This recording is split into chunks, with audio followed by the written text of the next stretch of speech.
A választások után mi lesz az ingatlan árakkal? Összeomlás vagy kiválás?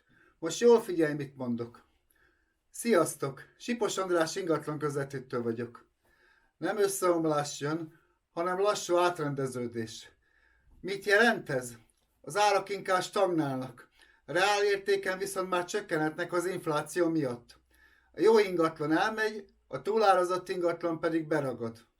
Az otthonstart nagy eséllyel marad, de várhatóan szigorodik.